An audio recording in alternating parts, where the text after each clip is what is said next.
I'm Claire Novak, joined today on that handicapping show by Frank Angst. Today we're going to talk about two races for Saturday, the Arlington Million, 1.25 miles on the turf at Arlington Park, and the Alabama, which is also 1.25 miles but run on the dirt at Saratoga Racecourse. So 3-year-old fillies in the Alabama and 3-year-olds end up in the Arlington Million. Frank, let's talk about the Million, and this is a race that traditionally brings in some European imports, and sometimes people have trouble figuring out the form there. We also have the defending winner, Little Mike, who won this wire-to-wire last year for Dale Romans.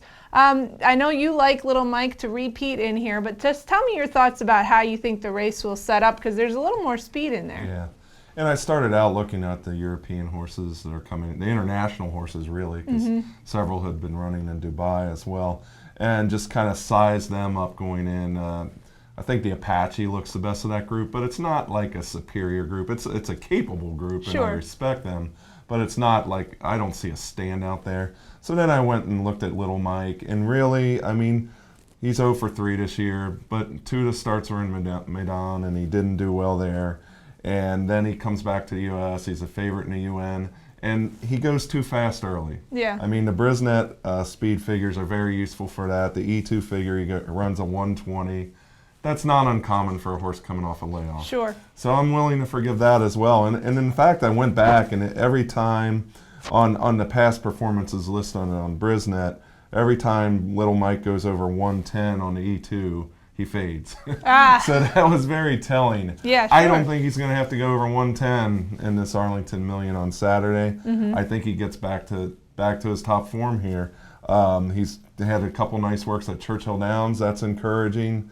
The jockey, Joel Rosario's back again, so that's encouraging because now he has a feel for the horse and a feel for how fast he needs to go early. Sure. And I just think it sets up well for him. Sure, and a horse like that, you know, he ran March 30th in Dubai when he didn't run so well in the duty-free, and then he comes back at Monmouth July 6th. So first time back off a little bit of a layup there, you'd expect him, like you said, to probably need the race as well. I'm going to look at the Apache, actually, as one of the horses that I like to include here. He ran very competitively in Dubai against the top racehorse over there, actually a race mare, and I may not pronounce her name right, but I think it's Saja or something like that. But anyway, this is a really good mare, and he ran competitively there, coming off of 4th in the Sky Bet York Stakes. And like you said, he does seem to be the best of this international group. What I do like about him is that his trainer, Mike DeCock, I really don't think that he would have brought the horse here if he didn't feel like he had a very good shot at finishing at least on the board, if not winning the whole thing.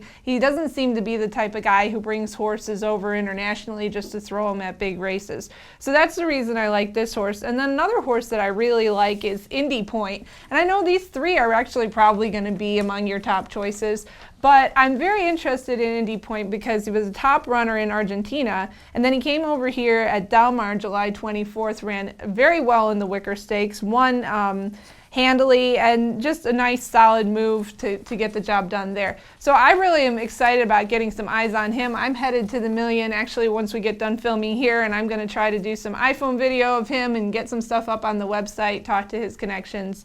I think he's a very interesting horse, a 4-year-old son of Indigo Shiner. Any other thoughts on this race? No, I mean, the Apache, I do agree. I think he's the best horse shipping in, Group 1 winner in South Africa, and then run second in a couple of Group 1 races at Medan. No shame there. Yeah. I don't think it's a case of seconditis. I think this horse is probably at the right level, although I am picking him to run second again in a way because my exacta, I'll probably put a win bet on Little Mike and an exacta of Little Mike over the Apache and Real Solution, who ran against the bias in the Manhattan. I pegged a rail bias on that turf course that day, and this horse had to go wide as he tried to rally and kind of stalled against point of entry, mind you. I mean, he held his own, and I think Real Solution fits to run a big race here. Alrighty, so moving on to the Alabama, which actually is at Saratoga. 3-year-old fillies, and this race is basically the championship clincher for Princess of Sylmar. If she can win this race, having won the CCA Oaks, the Kentucky Oaks, if she puts this one together, pretty much she's got Eclipse Award for 3-year-old filly sewn up, and she might even have it anyway, depending on what other 3-year-olds go on to do throughout the year. I said before the CCA Oaks, she has to win that race to prove she's the real deal. She won that race, so in my book, okay, fair enough. I'm not over the top crazy about her, but I am going to go with her. Now, you made a really good argument for a horse in here who's a half to Royal Delta, and going that distance, I kind of have to say, wow, Frank, maybe you're going to beat me with this one. So tell me what you like about her. So many times I go back to the Derby as an example. For all the time that is spent talking about the 1.25 mile distance of the Derby, the 1.25 mile distance of the Derby. Well, now every filly in this field is going 1.25 miles for the first time, and their filly's going 1.25 miles, which potentially could be an extra question mark. But the main point is it's an unknown. So I want to look at some of the breeding of the horses and see how they fit at 1.25 miles, like everyone is fascinated with for the Derby, but for other races, people just kind of take it for granted that the horse will get 1.25 miles. Well, Carnival Court is by Street Sense, the Derby winner, and by Delta Princess, making her a half to Royal Delta. Yeah. So I would say this horse will get 1.25 miles. Beyond that, the horse is getting Lasix for the first time. It's trained by a trainer who won this race for fun last year with questing. Yeah. This horse also got, it's granted she has only raced 3 times, so that's definitely a knock. But she did get some valuable experience with a rough trip last time. So I think that's important. I think the fact that it's a short field helps her too. I don't think she needs the lead here. I think she might track some of this inside speed. Sure. But the speed's been doing well at Saratoga on the dirt at this meet. And it's not a big field. So I don't think they're going to go crazy fractions. I think she rates just off the pace and is in a good position to pounce. I'm really not knocking Princess of Sylmar.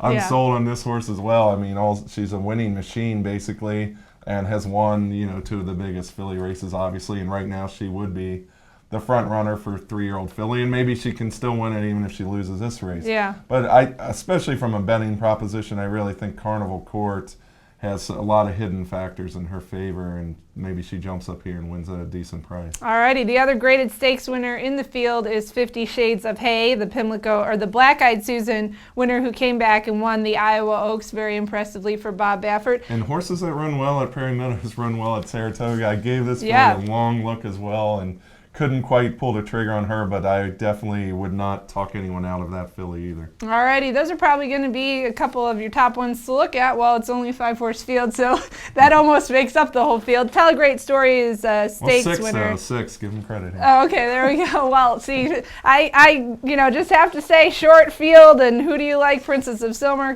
Carnival Court from both of us, and I think it's a good weekend for racing. We got the Sword Dancer as well at Saratoga, which we don't have time to get into, but you guys... And several other nice races at Arlington that we didn't get Beverly into. D and the Secretariat. I think that's going to be the Secretariat. focus of a lot of players. A rare day because usually Saratoga in the summer, but I think people usually take a time out and shift their focus to Arlington for one day and the big turf races there. Alrighty, well that's what we'll be doing. We'll have coverage for you from both. So for the Handicapping Show, I'm Claire and Frank, and we wish you the best of luck over the weekend.